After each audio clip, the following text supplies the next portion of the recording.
The next leg of the Grand Asian voyage starts with a day at sea before we arrive in Manila, capital of the Philippines. And here we're greeted by one of the most colourful and noisiest welcomes we've ever had.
This group looks as if it's intending to invade.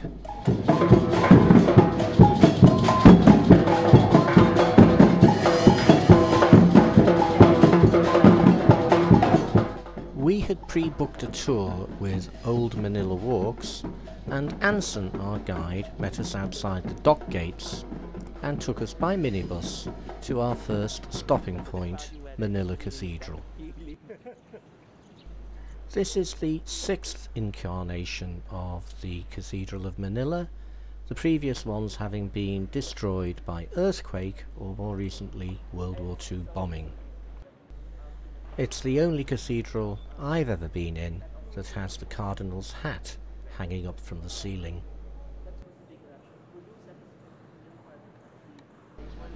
Outside the cathedral, the main colonial era square of Manila, but again most of the buildings are recent due to earthquakes and war. Up on the old walls of Manila we can see how some of the old buildings have been rebuilt or reused, and some are still waiting for attention.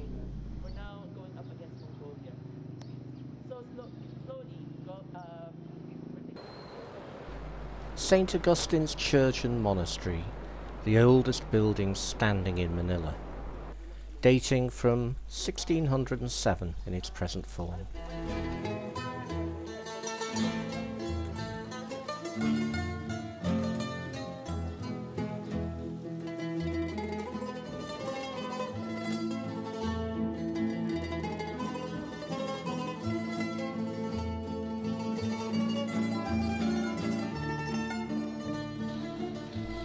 The trompe-l'oeil ceiling was painted in the 1870s.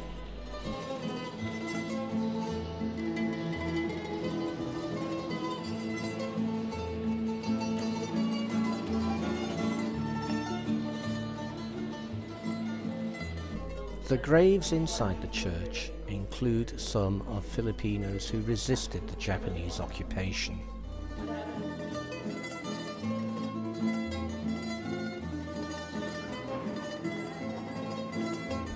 The Casa Manila was built in 1979 on the orders of Imelda Marcos as a sort of living museum of what houses in Old Manila would have looked like.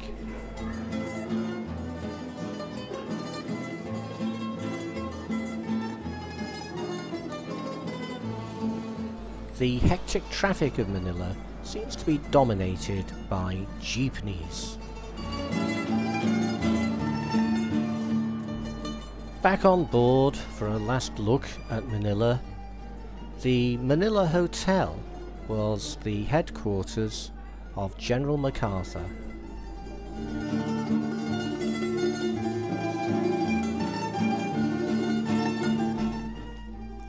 A full day at sea brings us to Kota Kinabalu, capital of the state of Sabah in Malaysia, on the northeast coast of the island of Borneo.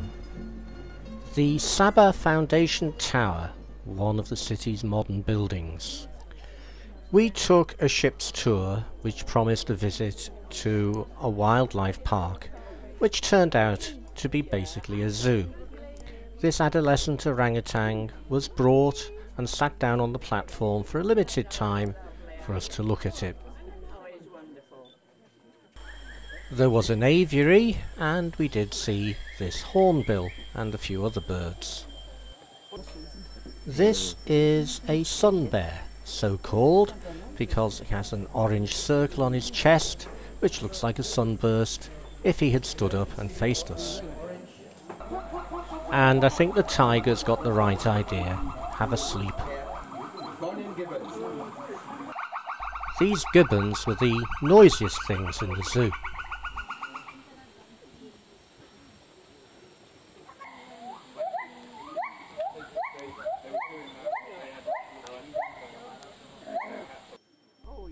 This chap is a bear cat and is actually a member of the cat family.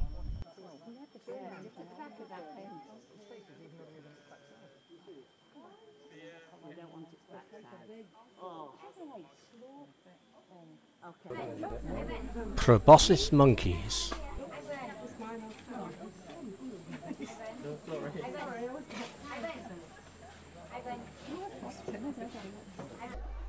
The saddest sight, though, in this zoo were these elephants, who, even to our untrained eyes, seem definitely to have gone beyond boredom into depression and misery.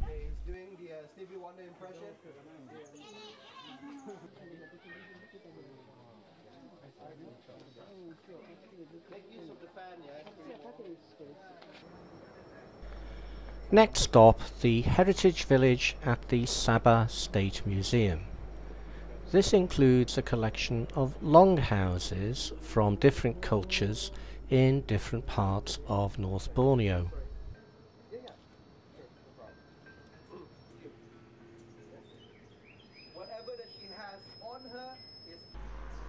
This house included a collection of human skulls, not taken very recently, we were assured.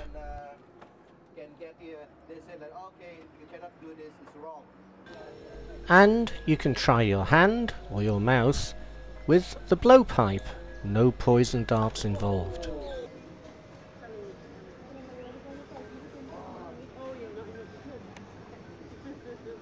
More lung power.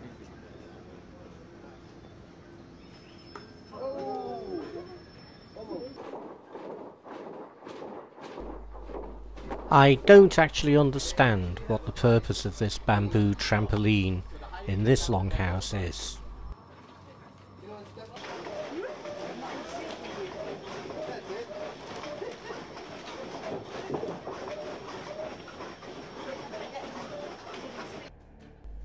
Back to the ship for an early evening sail away and some beautiful views.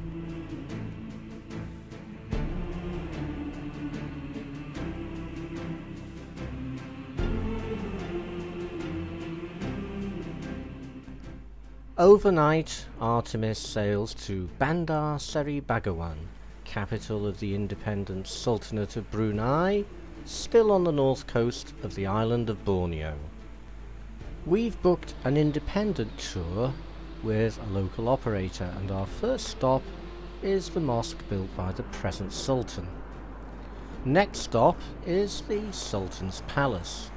We get to peer at the driveway through the gates. The palace is allegedly the largest palace in the world. Next, it's time to visit the water village. Built on stilts in the Brunei River, about 30,000 people live here. Our guide SJ hires a boat to take us across.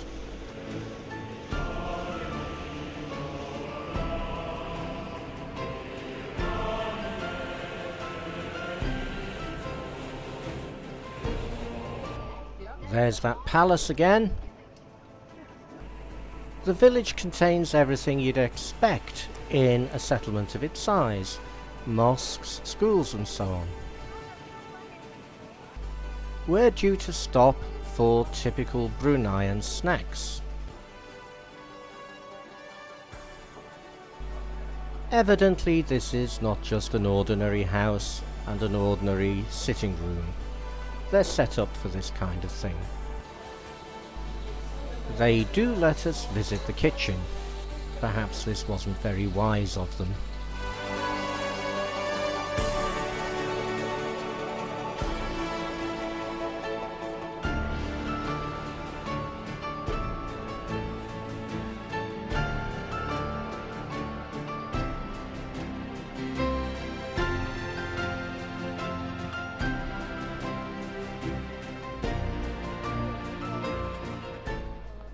Next stop, the mosque built by the present Sultan's father.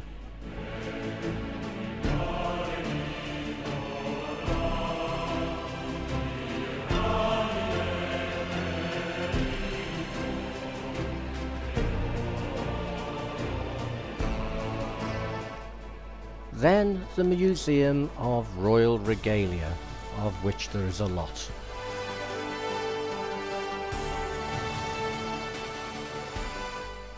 Two days at sea bring us to the island of Bali in the Republic of Indonesia. We hire a local taxi for a half-day trip, and our first stop is an ancient walled village. Most Balinese adhere to a local variant of Hinduism, and this is the village temple.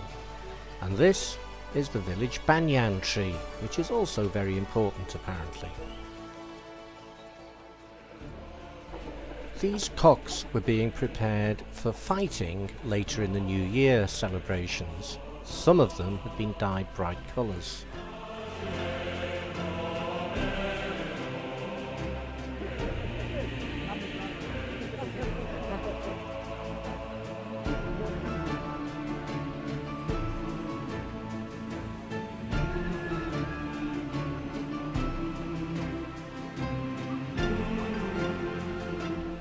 This is where the guide takes us into his family house to watch his sister weaving.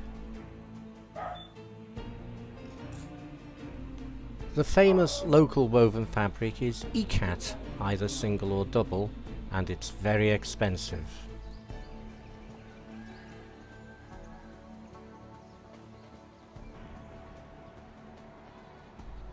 We were assured that this is the second best temple in Bali.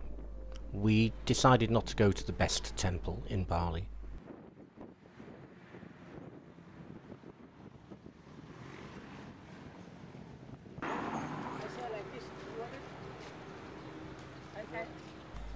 Back at the tender jetty, a brief sight of the beaches which Bali is famous. Overnight and the following morning at sea, and we arrive at Ujung Pandang, otherwise known as Makassar, the capital of South Sulawesi in Indonesia. We hired a taxi for 4 hours, and our first stop was the traditional harbour of Peutere. This is still home to traditionally built wooden cargo boats. Makassar is also home to the Bugis people who, centuries ago, spread throughout Southeast Asia with their trade and fishing vessels. Some of them still live in this port, in a village on stilts in the water.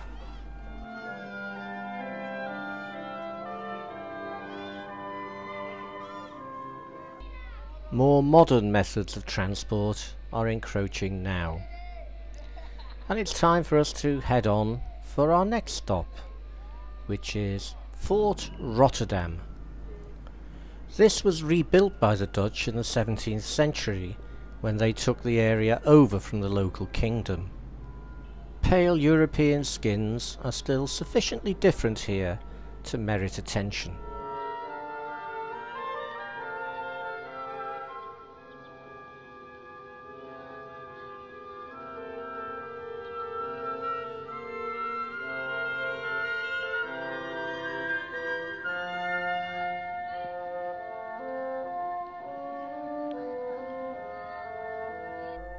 Next stop is the town beach, Pantai Lasari. This is really an area for locals to enjoy, and in fact overall in Makassar there is very little to attract a Western tourist.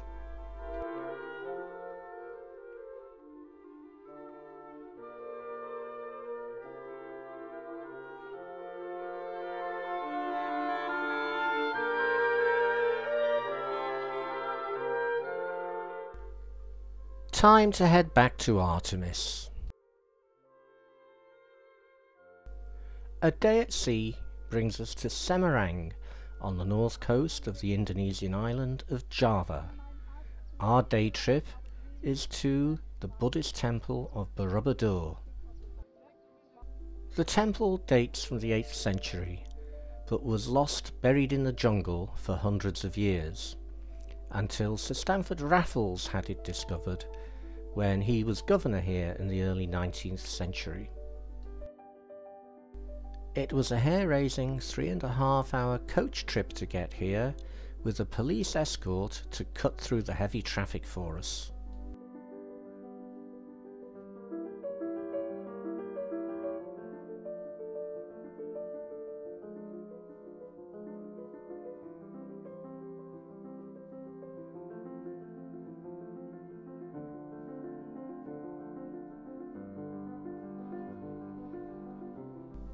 There are over 1,500 of these bell-shaped stupas in the temple.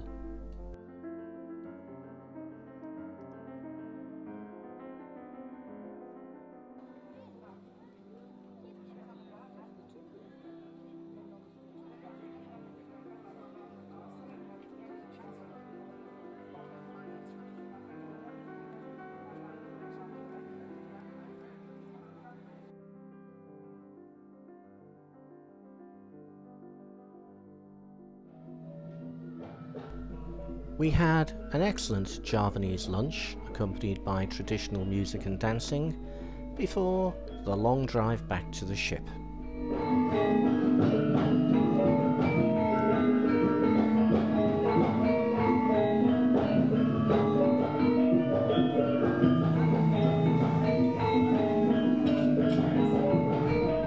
Two days at sea bring us to Singapore.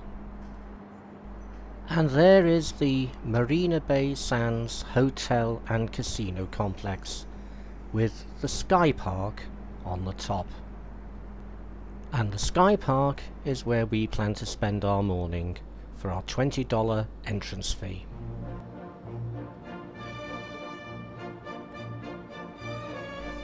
We are 200 meters above sea level here, with great views all round Singapore. The infinity pool is for the use of hotel guests only, but we can watch.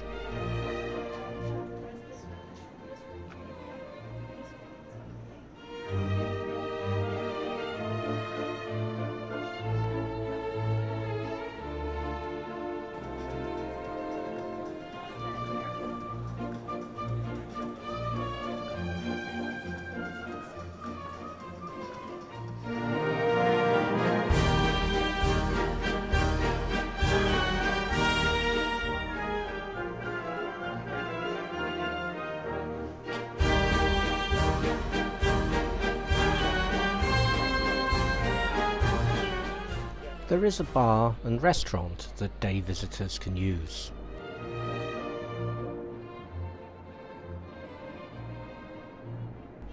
Looking down over Marina Bay. The Merlion statue is encased in that red box. The Singapore Flyer with part of the Formula One racing track by it.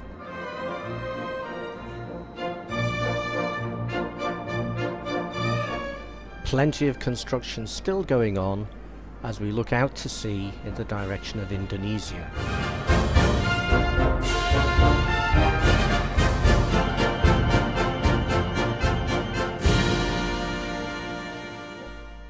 A day at sea brings us to Langkawi, Malaysia, which has been substituted into our cruise to replace the Seychelles. We took a taxi to the main town of Kua, where there's a rather splendid specimen of the sea eagle, which is the symbol of Langkawi Island. We pass these rather amusing macaque monkeys on our stroll towards the Westin Resort Hotel.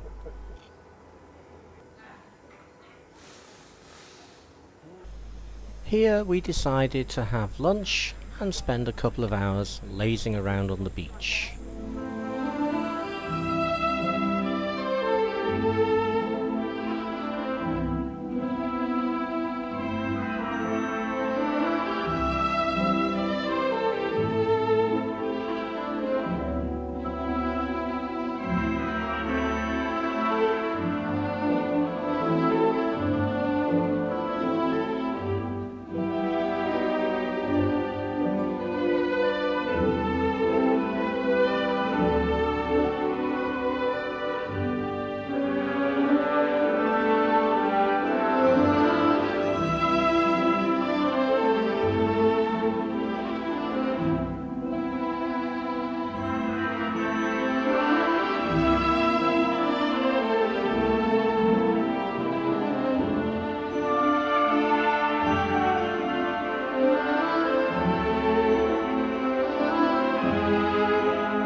Overnight, Artemis sails to the island of Phuket in Thailand and anchors in Patong Bay. We're on a trip which involves a long coach journey across the island onto the mainland, where we pick up local boats for our tour. P&O's agents have bought brand new life jackets for our group, so we stand out from the crowd. There's the other half of the P&O group.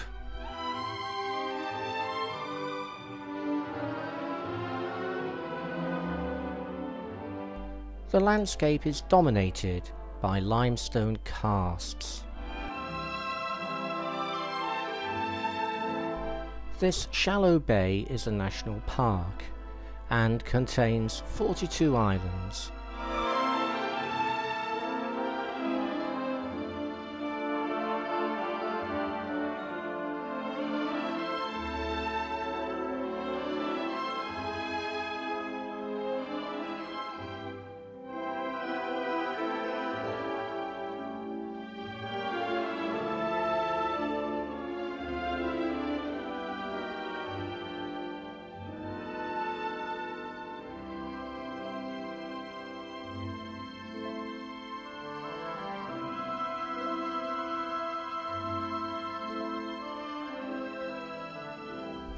This limestone stack featured in the film The Man with the Golden Gun and is now known as James Bond Island.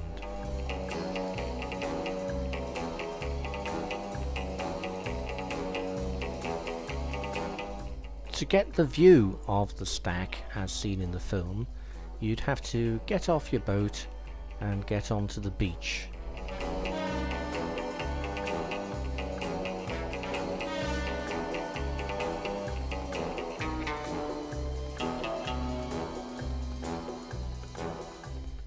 This is where the park rangers join us to collect our entrance fees and issue tickets.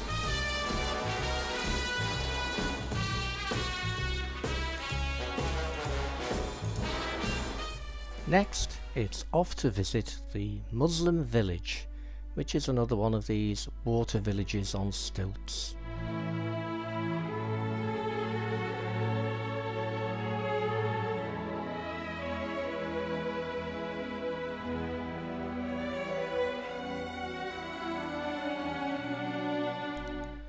This is a shopping opportunity, but try as we might, we couldn't find anything in here that we actually wanted to buy.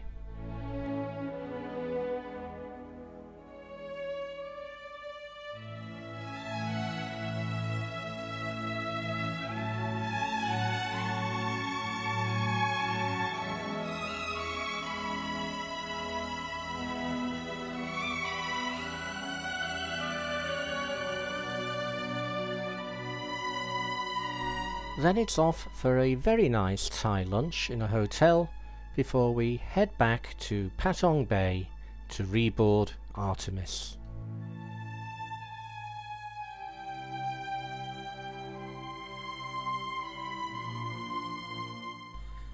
And it seems like we have all the time in the world to enjoy the ship, as it takes 7 days to cover the 3,000 plus miles to Port Louis, Mauritius.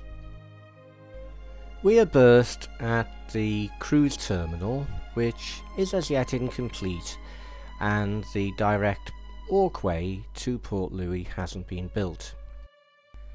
We hire a local taxi, and he takes us first to the Casella Bird Park.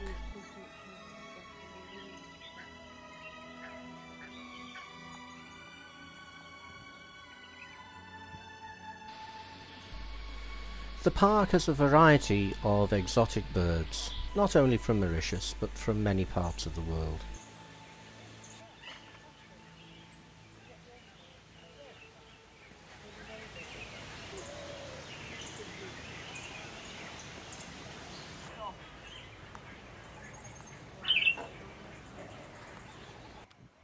There's even a sleepy tiger. The tiger obviously does the same every day.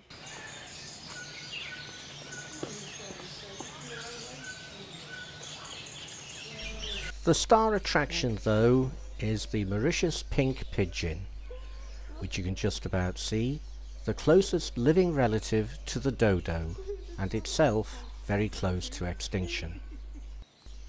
After a drive through Port Louis, we arrive at the Botanic Gardens, whose gates originally adorned the Crystal Palace in London. 250 years old. We hired a guide, Akbar, who was one of the best guides we've ever had, very knowledgeable and incredibly funny.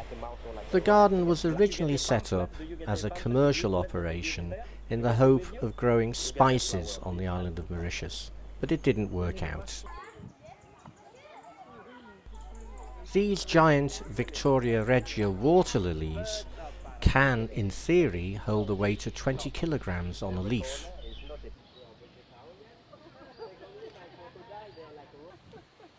that mean Rio's going to be closed tomorrow? Yeah. Oh, good. Friday.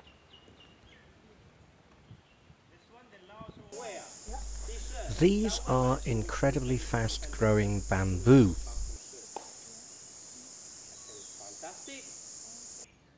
And these are lotus plants.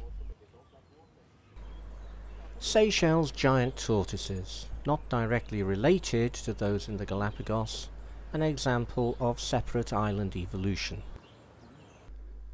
Final stop, the Codon waterfront in Port Louis, which is being developed as a tourist attraction. This is right on the edge of the city centre, which we didn't take the time to explore, and contains cafes, restaurants, shops and craft markets. When the walkway from the cruise terminal is finally completed, this will all be only about a 5 or 10 minute walk from the ship, but as things stand, it's a taxi ride. We did spend some money in the craft market, including on these hand-painted bags. And then it was the shuttle bus back to Artemis. It's just a short hop overnight to La Réunion, an overseas département of France, and the Frenchness shows.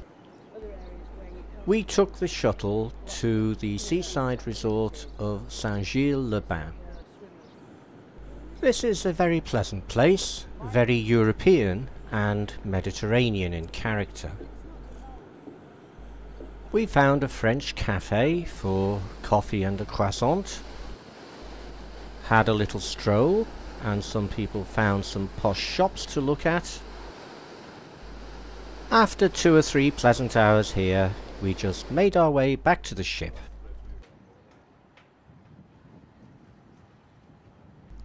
Three days at sea, and we arrive at Port Elizabeth, South Africa.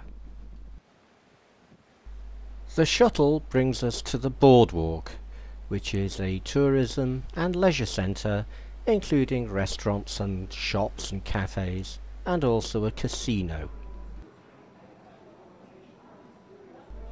Just across the main road is the seafront promenade, where it's possible to take a pleasant constitutional stroll.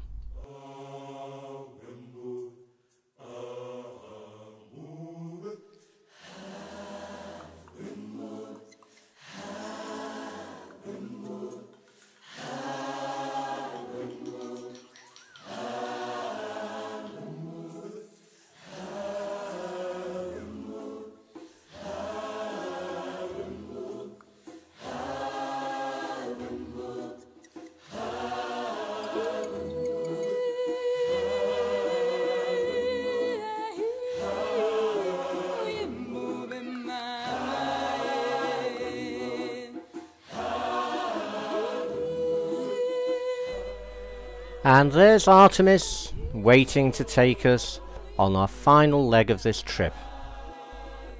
One final day at sea, and we're up and about early to see our sail into Cape Town. Unfortunately, the pilot wasn't up and about early, so we are kept waiting for quite some time, looking at Table Mountain. At last, the pilot. Apparently the launch had broken down. Coming alongside our berth in the commercial docks, and Captain David Perkins is steering the ship. We have one final night on board Artemis before disembarking her for the very last time, and then heading off on our adventure around South Africa.